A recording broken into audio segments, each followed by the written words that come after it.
pretending that they are all refugees in distress. British people deserve to know which party is serious about stopping the invasion on our southern coast. I, Madam Deputy Speaker, am utterly serious about ending the scourge of illegal migration. Behind these are deeper failures in the government's policies on asylum and channel crossings. Decision-making has collapsed. The Home Office took just 14,000 initial asylum decisions in the last 12 months, compared to 28,000 6 years ago. 96% of the small boat arrivals last year have still not had a decision, and initial decisions alone are taking more than 400 days on this Conservative government's watch.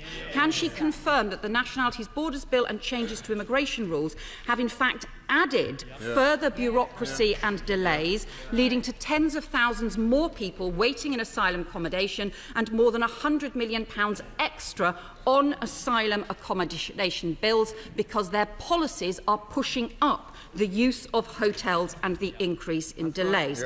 There's also been a total failure to prevent a huge proliferation of gangs in the Channel. Why has the Home Secretary refused our calls for a major new National Crime Agency unit with hundreds of additional specialist officers to work with Europol and others to crack down on the gangs, as well as the urgent work needed with France to get a proper agreement in place?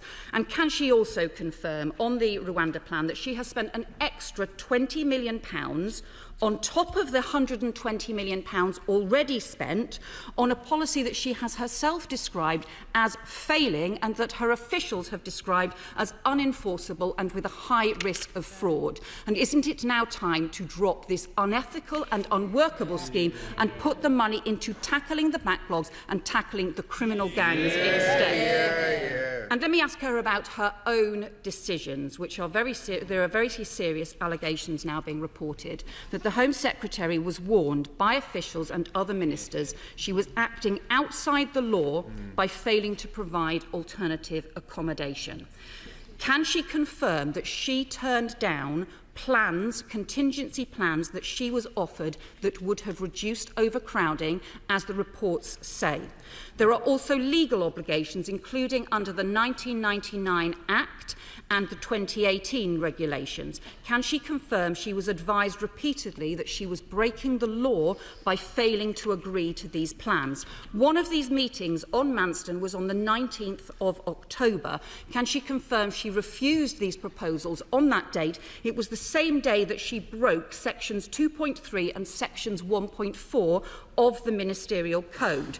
So can she confirm, or can she tell us whether in fact she breached the Ministerial Code, which provides for ministers abiding by the law? Did she breach the Ministerial Code 3 times in a single day? And how is anyone supposed to have confidence in her as a Home Secretary with these serious issues? She referred in her statement to security checks. These are very important, but her statement is undermined by her own disregard for security. Her letter today makes clear that the incident over which she resigned was not a one-off, and contrary to her previous claims to have reported the breach rapidly as soon as she realised, she instead had to be challenged several times by one of her colleagues. She has also not answered the crucial questions about security breaches while she was Attorney General. Can she tell us whether she was involved in a leak to the Telegraph, reported in the Telegraph on the 21st of January, about information about Attorney General action on a case involving the security service? Has she sent any other government documents by WhatsApp, Telegram or other social media? And given that it's been less than a week since she was reappointed, and less than a fortnight since she was first forced to resign for breaching the Ministerial Code, and every day since her reappointment there have been more stories about possible security or Ministerial Code breaches, how is anybody supposed to have confidence in her, given the serious responsibilities of the Home Secretary to stand up for our national security, for security standards and for public safety? The Prime Minister promised that this would be a government of integrity, of professionalism and of accountability. Isn't the Home Secretary letting everyone down and failing on all of these counts?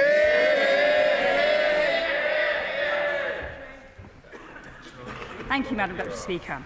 To pick up on some of the specific points that the Honourable Lady mentions, I'm not going to comment on any details relating to this specific case or the individual under consideration. But there has been clear work afoot with the NCA and all partners to try and tackle the problem of illegal migration. I'm very encouraged by the relationship that we have built with the French, and I'm grateful to the French authorities for their real commitment and work on tackling this problem.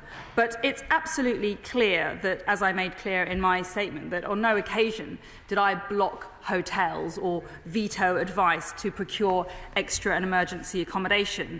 Actually, the data and the facts are that on my watch, since the 6th of September, over 30 new hotels were agreed, which would provide over 4,500 additional hotel bed spaces, which will be brought into use. Since the start of October, over 13 new hotels will provide over 1,800 additional hotel bed spaces. So, and also since the 6th of September, 9,000 migrants have left Manston, many of them heading towards hotel accommodation. Those are the facts. I encourage the Right Honourable Lady to stick to the facts and not fantasy. Madam Deputy Speaker, however, she raises some other points, and I would just like to say this, that my letter to the Home Affairs Select Committee sent today addresses all of the matters that she has just raised transparently and comprehensively. I've been clear that I made an error of judgment. I apologised for that error. I took responsibility for it and I resigned. But, Madam Deputy Speaker, does the House want to hear what the Home Secretary has to say? Home Secretary. I apologise for the error. I took responsibility, Madam Deputy Speaker, and I resigned for the error. But let's be clear about what's really going on here, Madam Deputy Speaker. The British people deserve to know which party is serious about stopping the invasion on our southern coast and which party is not. Some 40,000 people have arrived on the south coast this year alone, many of them facilitated by criminal gangs, some of them actual members of criminal gangs. So let's stop pretending that they are all refugees in distress. The whole country knows that that is not true, and it's only the honourable members opposite who pretend otherwise. Madam Deputy Speaker, we need to be straight with the public. The system is broken.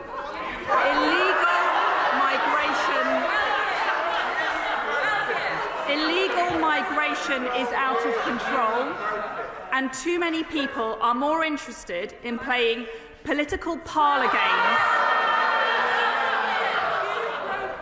covering up the truth, than solving the problem. I, Madam Deputy Speaker, am utterly serious about ending the scourge of illegal migration, and I am determined to do whatever it takes to break the criminal gangs and fix our hopelessly lax asylum system. That, Madam Deputy Speaker, is why I am in government. And that is why there are some people who would prefer to be rid of me. Well,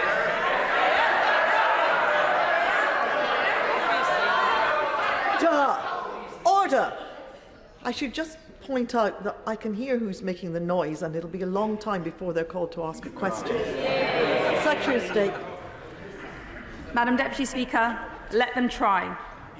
I know that I speak for the decent, law-abiding, patriotic majority of British people from every background that wants safe and secure borders.